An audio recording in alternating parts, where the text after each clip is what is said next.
Hello there, people of the internet. My name is Owen and welcome to Blurb. Today I'm going to tell you guys why I bought the Corsa.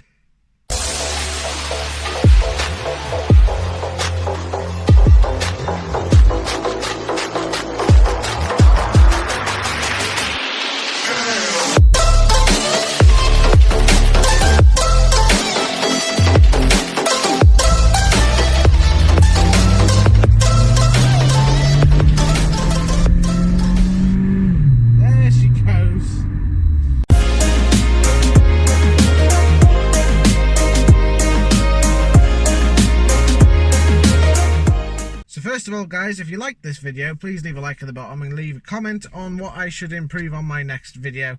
And also, if you like the content of this channel, why not subscribe? Also, just press the button at the bottom of your screen. Now, guys, today I'm going to tell you why I bought the Corsa.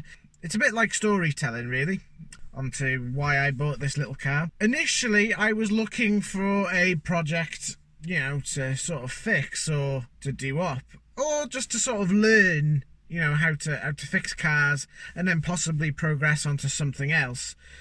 So obviously I was looking for something basic, something old, something I could have a little bit of fun with also, and possibly kill or sell. Obviously that wasn't the reason why I bought this car, but I was in the market for a cheap runaround car, as not only just as like a second backup car in case my Astra started to go funny, but also as just, I don't know, a bit of fun really. So I was looking initially on the Facebook marketplace to try and find something dirt cheap I could buy, take home and fix. So I had a look at this Polo once, this white, I think it was a Mark III Polo or something, which was sat, it was used as a learner's car, and it was rotting away basically in someone's driveway. So I was thinking, it's 300 quid, should I buy this car or not? I eventually didn't go for that car because it was a rust bucket, but still I was contemplating to fix it because it would have looked pretty cool, to be fair. And it would have been my only other car that I haven't had, which isn't a Vauxhall. But I was always looking for a Cavalier because I liked my Vectra. If you guys remember my Vectra, I said in one of my videos, I like bigger cars. You know, my Astra is considered a big car for what it is. In fact, Jordan Slawson knows, a friend of mine who also had a comment recently on my Q&A, his Subaru Impreza 1.5 thing was the same size as my Astra, if not my Astra was slightly bigger. So, you know, I like my bigger cars. My Vectra was a big car, loved that car to bits. It was just, I lost the love for it after it kept breaking gearboxes here, there and everywhere. And obviously I had my Zafira as well, which was my first car, so that was, again, another big car. Although I got rid of that because it wasn't me. It was beige, it was big, I didn't need a big car anymore after I left college, or when I was leaving college, and I wasn't carrying as much stuff anymore. So I still needed a big car, so I bought the Vectra. But in terms of this car, this is the first smallest car I've properly owned throughout my entire driving experience. So I was on the lookout for a Cavalier. I couldn't find one. I was waiting for the right moment to find one. And then I met another friend of mine who, you know, I bought the car from. And his name's Jethro. He's helped me out numerous amounts of times with this car in terms of buying the car as well. And he called me up one time saying, do you want to pop round and give us a hand with something? And I said, okay, yeah, cool. So I came round in my Astra and I saw a wagon outside of his house. And it had a Cavalier on it.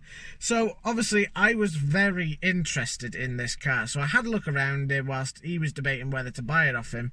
Because obviously he likes doing parts with cars and selling them on. Which is fair enough, because most of the cars he has are pretty much out of their time, really. Or they die, or worthy of reason to sell bits from. So he had this Cavalier on there, and it was a nice Cavalier. It was an N-Reg in this sort of pastel blue sort of thing. It was a 1.8 LS. The interior on that car was immaculate. And I must say, it was a very nice interior on that car. The downside to it is every single panel on that car was filled with rust. It was in a field for a while by the look of it. It had no keys with it, which is another concern of mine. So they had to hotwire it to start it. And it started, but it was leaking profusely of oil. So, really wanted to buy that car, and he wanted, I think, 400 quid for it. But I thought that was too much of a risk. So his brother offered me his Calibra, which was in green, and to be fair, that was a nice car. But he wanted more money for it, and I was considering going for that car. But I didn't have a lot of money at the time, so I had to decline that offer. But Jeffro had this little Corsa on his drive, which he took off the same guy who brought the Cavalier over to his house. And initially he bought this little Corsa to take the gearbox out of it because it was worth money, because it's an auto. You don't see many autos on the road anymore in terms of Corsas anyways. Especially in the UK. I don't know what it's like in America. Most of their cars are automatic anyway. So I had a look around this little Corsa, and I didn't have my heart set on it at first. It was before this car. I never really liked Corsa. My mum's got a 1.2 red Corsa, which you've probably seen in a lot of videos, and I'm going to do hopefully a review on it soon, or some sort anyway. But I never really used to like Corsas. I thought they were just small little econo boxes that weren't, you know, they weren't amazing. They're just small little cars to me. So anyways, this little Corsa was in a bit of a sorry state, covered in cobwebs. It stank on the interior. The bodywork looked okay to, you know, a dirty eye, but, you know, looking closely at it, you could see imperfections and bits and pieces that needed doing. But I had a look under it, and it was very clean. Very clean. Most of it was under seal anyway. And I had a look how many owners it had. He said they had 9 owners before him, Jeffro obviously being the 10th owner of this car, and me being the 11th. So this car was sitting on his drive. I was really contemplating whether to buy it or not. I didn't have my heart set on a Corsa until he said go for a drive. So we took it onto a back lane, private road / thing anyway, and I drove it. And initially as well, I thought, it's an automatic, it's got to be changed to manual or something. This auto is going to be slow, it's going to be crap, it's not going to be very fun. And I was completely wrong. I drove this car and it just went. You know, it drove perfectly. It still had MOT on it, but it drove perfectly. It was sat for a little bit, hence why it had loads of cobwebs on it, but I drove it and it just drove really nicely. It cruised, it shifted, and excusing the interior was in a bit of a sorry state at the time. It had no exhaust on it either. And it was just funny from the get-go. And, you know, it would be quiet, you put your foot down, and then all of a sudden this little 1.4 8 valve would bellow out with this loud noise. And, it kind of grabbed me then that this car had something to live for. And then it had 63k on the clock. You know, it was low mileage. And he was going to scrap it. It was going to go because it wasn't worth much. So he wanted 300 quid for it. Now, me and him came to an agreement initially onto buying the car and me paying balances here and there, 50 quid here and there, and then doing little jobs for him. Which didn't last very long. But I ended up doing it, and then we had a little argument at one point over what I was doing with the Corsa, so I ended up paying him off in full, and he was happy with it.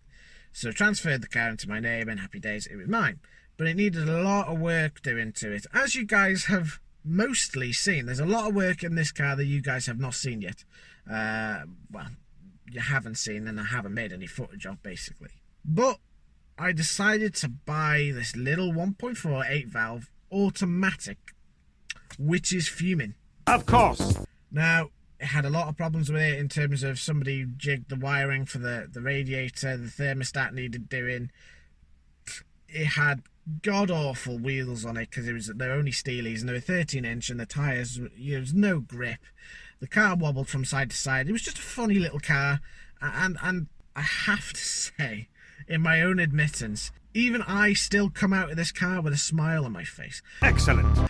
I can't wait to get in it sometimes and just go for a general drive. It's nice to drive, it's comfortable, and it still drives. Bear in mind, this is nearly a year later, it still drives as good as it did, and I'm very pleased with it. And at the moment she's on 69k, or just about to clock on to 69k. So admittedly I haven't done a lot of miles in her, but I can't complain. 300 quid for a car that had MOT, had fuel in the thing still. Well, a little bit, but enough. And, well, I don't know what to say really. I think I came across a good little car. And there's another reason why I bought it. It was simple. It was easy to fix, easy to maintain. It was old. And it was a project car. It was something I was thinking of doing. It was a little project car. It might not be the best project car in the world. It might not have had all its jobs done properly. But to me, this car has now got more sentimental value in me. It's got me. It's grabbed me, you know. And a lot of people who have cars other than this, there's a lot of people who are going to be saying that this car is like a Mackey's Run car, this, that and the other. And they're probably right, yes. And some of them drive Fiestas, which probably excuse the reason why that is. But a lot of people have project cars like Civics, they have Fiestas, they have other Vauxhalls, they even have Fiats, you know, or BMWs. And, okay, this is a lower end scale car, but it doesn't matter. It really doesn't matter. As soon as I drove this car, I'm a Vauxhall person. My family have always had a Vauxhall at certain given times, and they've always been, to an extent, okay. And I really had my heart set on a Cavalier at the time, but I wanted something that was reliable, something that was going to get me to work as a spare car, something I could work on, something I can actually focus my mind on, because at the time I was going through a rough time mentally with mental health issues. You know, this car gave me something to do, so it gave me something to track my mind off things. And it still does now. Especially with this virus going on, it's definitely keeping me things to do. But it's a running car. It passed its MOT with one advisory, which was a track rod end ball joint, which I changed. So it hadn't had any advisories. It's probably got a few now, but there's a few things I need to do to this before its MOT in October. But, you know, a lot of work has gone into this car, a lot of effort, a lot of swearing has gone into this car, I must admit. But it's such a nice little easy car to work on. I'm proud of it. And a lot of people can say it's just a Corsa. That's what my mindset was at first. But I can honestly tell you guys, everybody that has been in this car, whether they like autos or they're surprised or they don't like Corsas, they've always come out with a smile, because there's just something about this car that's cool. It drives well, it's funny, it's quirky, it's got character. There's a lot of things that cars are missing these days. There's a lot of people think cars are just a car, and that is the case. They're built to last a certain amount of time and then be scrapped. Now, don't get me wrong, this Corsa wasn't meant to last 21 years. It's an econo box. It was only supposed to last somewhere of the region of maybe 10 to 15 years, but instead it's lasted 21 years. It's a month older than I am, and it still starts reasonably well, or really well, in fact. It doesn't have a hitch. I won't say it's never had a hitch, because you guys know it has sometimes, but that's down to faults with the exhaust or air intake or something. But again, it's just a quirky car with character, and it has a lot of character about it. And obviously I was working on the electric side of things. It was getting, when I bought it, it was overheating because of the thermostat. The reg plate ends in FUM, and there was a meme going on at the time with this old lady shouting fuming, and I looked at the reg and I thought, that's the perfect name for the car. And the reason being is because if I was wrenching at the car and I hit my hand on something, like most of my friends usually do when they fix on cars, including myself, you know, you're going to say, I'm fuming. I am fucking fuming. You know, it's catchy. People like it. And I tell you what, there's a lot of people who have driven loads of manuals and not a lot of automatics, and they like this car. And you can see why. It's so simple. It works pretty well. It's reasonably nippy. You know, I've had this car for a year, And if I'm honest, and I've driven it a little bit, or quite a bit, you know, to different places like Llandudno and Abergele, Liverpool and a few other places. And when I'm driving my Astra, it gets a bit boring sometimes. But I can't really say I've ever been bored driving this car. Ever. I can't describe it, guys. Obviously, if you own your own little project car, you'll know exactly what I mean when I say, when you've worked on it yourself, you've done things to it yourself, you have a bond with it, you know how things work, you know what's been done to it, and it just becomes like a family member. It becomes a friend as such. You know, a lot of people relate to their cars as friends because they go with it, they do everything. And today's cars, newer cars, are just treated as a car and nothing less, nothing special. These cars are something special. In the UK, this was the first, well, the facelift version of the first Corsa, because this is the phase 2. The phase 1 was the first Corsa in the UK, because everywhere else it was either called the Chevy Pop or the Nova. And I don't know whatever it was called elsewhere, but still, it's special. It's one of the first Corsas that you can get, unless it was one of the Novas that was called the Corsa at the time.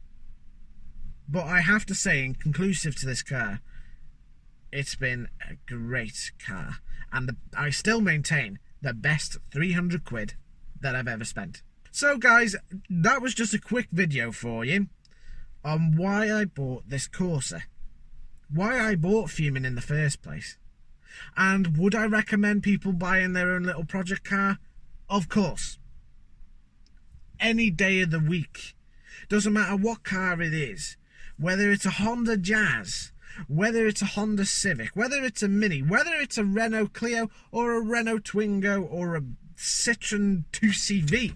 I don't care.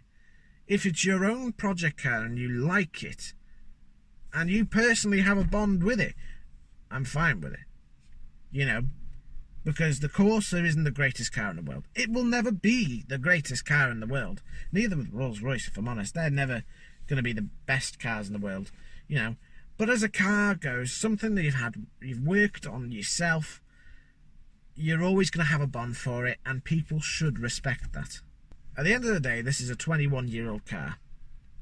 If I never had bought this car, it would have been a tin of beans. You know, it would have been gone by now, it would have been crushed, and that would have been the end. There's a lot of cars, and I go to the scrapyard regularly to get bits and pieces for this car and other cars in general. And when you're walking around in the scrapyard, you just have to think, once upon a time, these cars, by multiple other people, were in a state of sale, and someone was looking forward to it. Now, this car has had 9 owners. You can guarantee somebody was looking forward to having their first car, or their last car if they were elderly, or they were just looking forward to a new car. And that's the same thing with my Vectra. My Vectra was a pain in the ass for a gearbox, but I remember buying that car and just being super proud of buying it and super excited to pick it up.